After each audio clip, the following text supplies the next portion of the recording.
How are you doing? Today we're going to talk about one of the most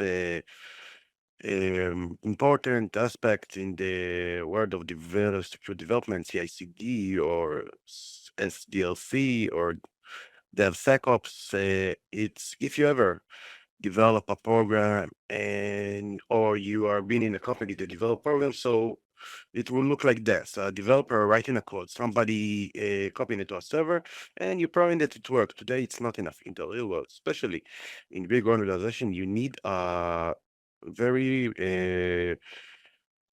very specific process that allow you to take code from the development, check it, build it, scan it, and to upload to a environment in secure fashion. It's exactly where CI/CD or secure development entered. So what is CI? CI, it's the short of continuous integration. And the idea is simple. Instead, every developer work alone 2 weeks, or everybody try to connect the code together and find out that everything is broken. Every change in the code, enter to a main system. Especially normally it will be Git or GitHub. So when a development doing a code and does a commit to the code enter to a repository, and system like GitHub or GitHub Lab CI or Jenkins or Bitbucket pipeline discover a change, then the automatic start and the automatic procedure starts. So we check in sync, and we do unit test, we do application build, checking the quality of the code, and we starting the first security testing. So the whole process of the CI/CD is to identify problem as quickly as we can. So in data security and development, there is a simple rule. How fast you discover problem, it will be cheaper, or the opposite of that, how late that you discover problems is being a lot expensive to fix them. So what is CI/CD? There is a two similar concept: continuous delivery and continuous deployment. And they are the same or not the same thing. Continuous delivery is the meaning is the system know how to make a version ready for deployment, but there still need to be a human confirmation before setting it up to production. So that means the code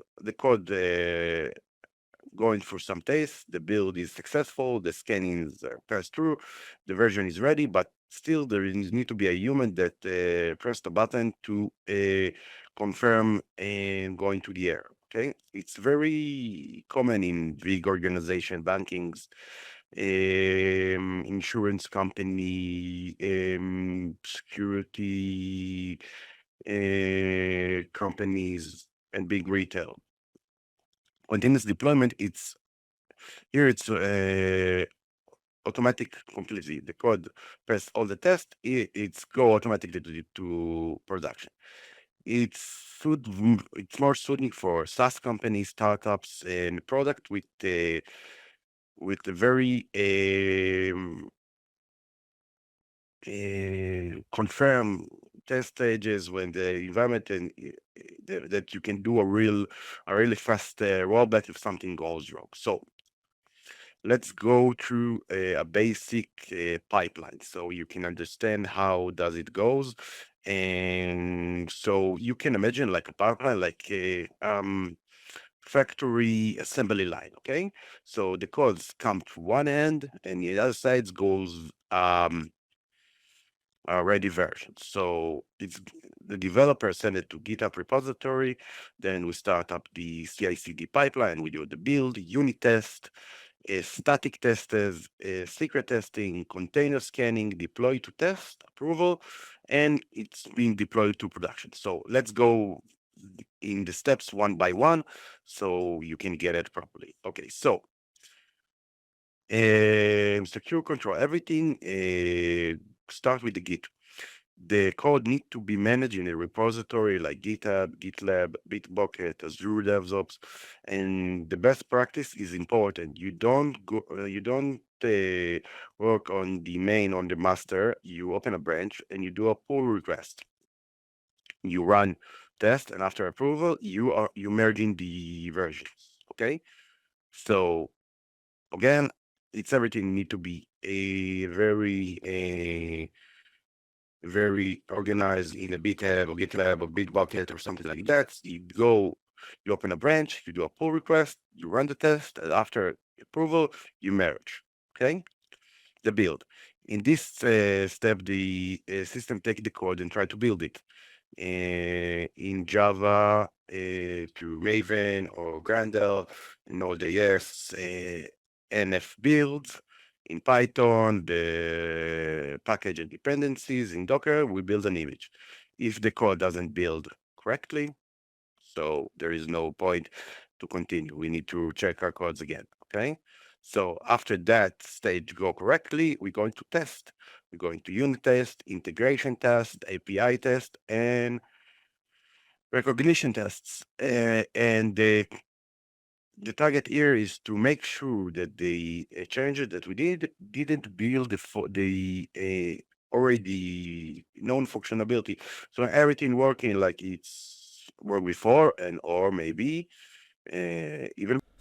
So now let's talk about security gates. So if you start to a new organization and you want to really assess, you really need to assess the situation and check about with your CISO or anything what the security gates need to be, and implemented them in a very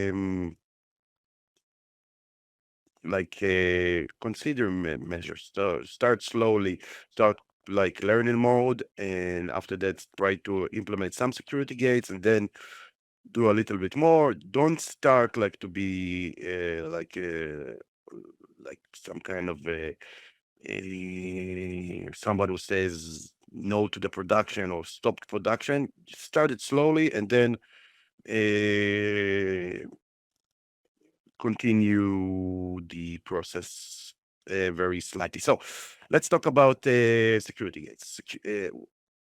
Security gates is where the security information comes and say, in the end, you're not allowed to upload, or we are getting additional security line into the pipeline, like static code testing. We check security codes for XUL injection, XSS, hard code secret, pet travels, um, insecure crypto, command injection. The tool to do this, for example, is Checkmarx, Sonar Cubes, and Fortify. Okay, and this is one of the tools. The other tool is CSA, is software composition analysis. It check for third side parties, libraries. Is there log4j? There is a package with a critical CVE. There is a dependency that is not adapted. The tools for this is Sync. Black Duck is amazing tool for that. Strivi, Ops, WASP, dependency checks, and a lot of tools to do it. Secret checking. So if somebody in mistakenly or not mistakenly enter API keys, passwords, token, private keys, a connection string. It's one of the most common mistakes in real world, or maybe inside of comments, somebody gives a hint for a very testing ground, or maybe some kind of codes, or maybe some kind of other kind of secret. This is the checks that we need to do. Container security, if you're working with Docker, Kubernetes, and you want to, or maybe even Terraform, you need to scan an image before it's upload. We testing for old operation system, vulnerable packs, root users, unnecessary settings, secret inside the image, some stuff like that. IaC Security, we're using cloud formation. If you are using cloud formation, Terraform, Kubernetes YAML, you need to check them too. Like S3 buckets open to the world, security groups with access to all IPs, IAM roles with um, too much permissions that run in privilege there to extend Kubernetes pad that run with privilege authorities. So what is a security gate? Security gates, it's the way that we can stop a pipeline. For example, if the build find a weakness, the build will stop. If the if find more than five high security alerts that we will need approval. If there is a finding in the deployment and it's critical, we will be stopped. But we are not blocking everything from day one. In a real organization, if you uh, make a full blocking in day one, the developer will hate you and the system will be bypassed. So the first the good approach to do it is step one, only visibility. Stage two, you need to report and then measure. The third step is only blocking on critical, and the first stage is ongoing stage. You starting to block more by measuring, and how the mature the organization is for you to start uh, implementing the security gate. So why CI/CD is very important to um, data security. It's allow you to go from a stage to security in the end, and to a point that security is part of the procedure in what's called shift left policy. Okay, so we are starting the secure development from the ground up, from the building of the application, and making sure for when we start writing the code that the application is secured from the ground up, and not after, if the building is it's built without the doors, to implement doors in the end of the after everything is built, it will be almost impossible. So because the design team think about the concept for the apartment, it's without doors and everything is open, and if I know we need to make doors, and we need to separate environments one from each other, and we need two keys, and we need security gates, and we need stairs, and we need the elevator. So why not start it when you start making the building, instead of the in the end of the development? So common mistake in organization is to install static testing tools and think there is a DevSecOps. It's not enough. The other mistake is to make a lot of finding without prioritization. Everything critical, nothing is critical. And like with the SOC operation, if you have too many alerts, nobody will take you seriously. The alert need to be when something really happening, and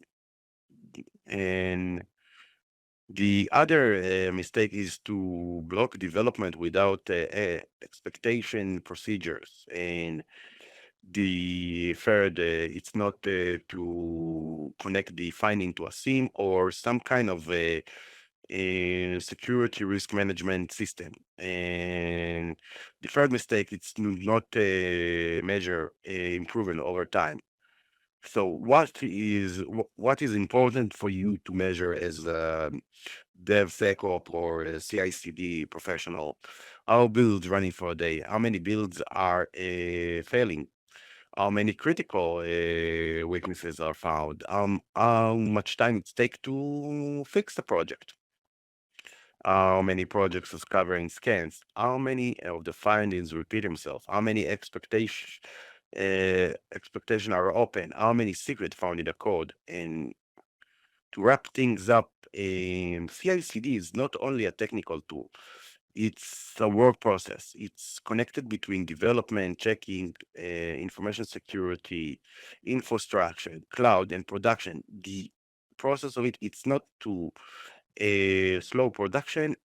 It's really to allow quick development, more safe, quick development. And in the next episode, we will start building it. We will build repository, we will build pipeline, and we use tools like static testing, SCA, connection scan. We do a security gates, and we do a deploy to a real environment. And so, last sentence that you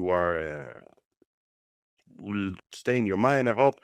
Good DevOps, it's not the one that stop production. It's the one to let production drive fast, but with brakes, security, and airbags, and make sure that everything is secure and good before we start deployment, and how and the code is tested and and is understood, and all the section is ready. And so, as I said, in next videos, we will do labs, and I will show you how this go from the theoretical RAM to the physical RAM. And have a good one, and subscribe to survive.